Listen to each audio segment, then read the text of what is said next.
जय श्री हरि।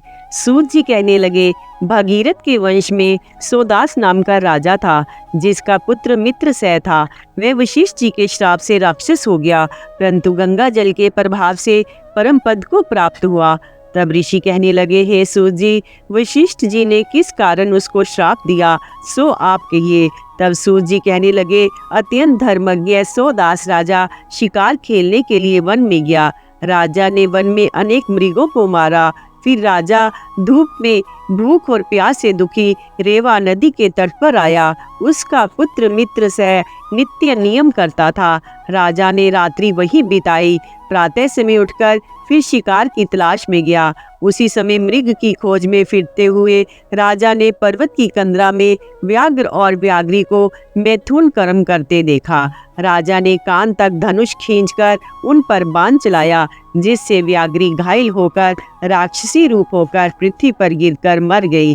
राक्षसी को मरता देख वह व्याघ्र भी राक्षस होकर बड़े क्रोध से बोला कि हे राजन, तुमने मेरे साथ जो अन्याय किया है, इसका बदला मैं तुमसे लूंगा। और ऐसा कहकर अंतर्ध्यान हो गया।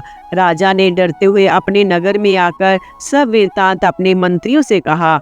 कुछ समय बीतने पर राजा सोदास से वशिष्ठ आदि मुनियों को बुलाकर अश्वमेघ यज्ञ आरंभ किया।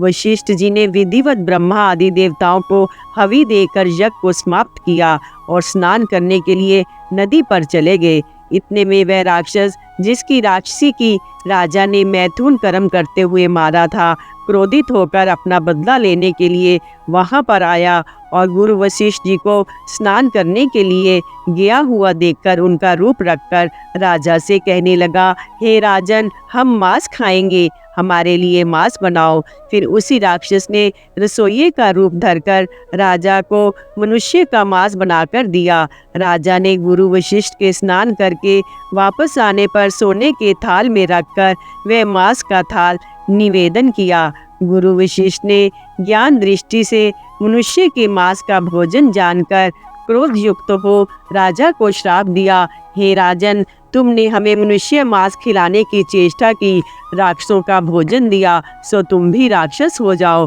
राजा ने कहा, आपकी आज्ञा दी तभी हमने बनवाया। तब वशिष्ठ जी ने फिर ज्ञान दृष्टि से राजा को राक्षस से छले जाने का सब वृत्तांत मालूम किया। तो राजा क्रोधित होकर वशिष्ठ जी से कहने लगा कि आपने मुझको अकारण श्राप दिया है। राजा ने क्रोधित होकर श्राप देने के लिए अंजलि में जल लिया। तब उसकी रानी दमयंती राजा को क्रोधित हो श्राप देने के लिए तत्पर देखकर कहने लगी, आप क्षत्रिय के पुत्र हो, क्रोध को त्यागो। जो भोग आपके भाग्य में भोगना लिखा है सो प्राप्त हुआ। जो मनुष्य गुरु से हुंकार तुंकार करता है, वे निर्जन वन में जाकर ब्रह्म राक्षस होता है। और जो राजा क्रोध ना करके गुरु सेवा करता है, वे अच्छी गति को प्राप्त होता है। स्त्री के वचन सुनकर राजा क्रोध को त्याग कर अपने मन में सोचने लगा कि ये जल कहाँ त्यागूं, क्योंकि जिस पर वह जल पड़ेगा वह भस्म हो जाएगा। तब राजा ने उस जल को अपने पैरों में डाल दिया और उसके पैर काले पड़ गए, जिससे वह राजा लोक में कलमाशपाद नाम से विख्यात हुआ। फिर वह राजा गुरु जी के पैरों में गिर गया और अपने अपराध की क्षमा मांगने लगा। वशिष्ठ जी ने राजा को अज्ञानवश श्राप देने में अपनी निंदा की और कहने लगे कि अज्ञान विपद की जड़ है। ज्ञान रहित मनुष्य पशु के समान है। ज्ञानवान सुख पाता है, ज्ञान रहित दुख पाता है। तब राजा से कहने लगे कि ये श्राप केवल 12 वर्ष तक रहेगा। इसके पश्चात तुम गंगा जल के प्रभाव से अपने असली रूप में आ जाओगे और बहुत वर्ष तक राज्य भोगोगे। गंगा जल के प्रभाव से ज्ञान प्राप्त करके विष्णु की सेवा करते हुए परम शांति को प्राप्त होंगे। वशिष्ठ जी ऐसा कहकर अपने आश्रम को चले गए और राजा राक्षसी देह को प्राप्त हो गया। राजा भूख और प्यास से दुखी काली रात के समान भयंकर होकर निर्जन वन में फिरने लगा और अनेक प्रकार के जीव जंतु, मनुष्य, सर्प, पक्षी, जल के जीव सबको खाने लगा। हाड़, मांस, रक्त, बाल, इनसे पृथ्वी भयंकर हो गई। राजा 6 महीने के अंदर 100 योजन पृथ्वी को व्याकुल करके दूसरे वन को गया, फिर नर्मदा के तट पर आया। वहाँ भी मनुष्यों और दूसरे जीवों को मारकर खाता रहा। फिर एक दिन राजा ने नर्मदा के तट पर घूमते हुए स्त्री सहित रमन करते हुए एक मुनि को देखा। भूख से दुखित होकर जैसे एक व्याघ्र मृग को पकड़ लेता है, राजा ने मुनि को पकड़ लिया। उसकी स्त्री अपने पति को एक राक्षस के हाथों में देकर राक्षस रूपी राजा से प्रार्थना कर कहने लगी कि हे राजन, तुम क्षत्रिय के पुत्र हो, प्राणों से भी अधिक प्यारे मेरे पति को मत मारो। सूर्य कुल से उत्पन्न तुम मित्र सह नाम के राजा हो, राक्षस नहीं हो। मैं अनाथ हूँ, मेरी रक्षा करो, मैं बाल विधवा हो जाऊंगी। बिना पति के स्त्री का जीवन व्यर्थ है। मेरा लड़का अभी बहुत बालक है, मैं इस वन में पति के बिना कैसे जी सकूंगी।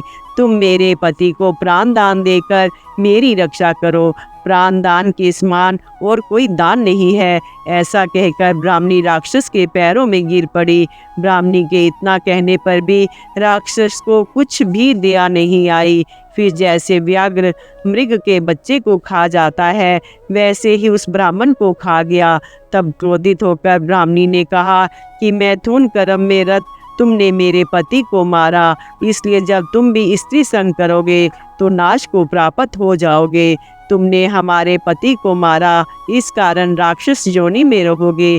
ऐसे दो श्राप सुनकर राजा भी क्रोध करके कहने लगा, हे दुष्टे, तूने एक अपराध के बदले में दो श्राप दिए हैं, इसलिए दो श्राप देने के कारण तुम भी राक्षस हो जाओ।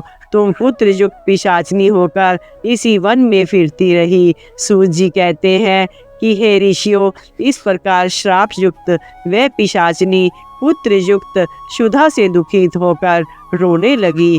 वह राक्षस और पिशाचनी दोनों ही उस वन में फिरते हुए राक्षसों से सेवित नर्मदा में तट पर आकर एक वट के वृक्ष के नीचे पहुँचे। उस वट वृक्ष पर गुरु के क्रोध से श्रापित एक ब्रह्म राक्षस रहता था।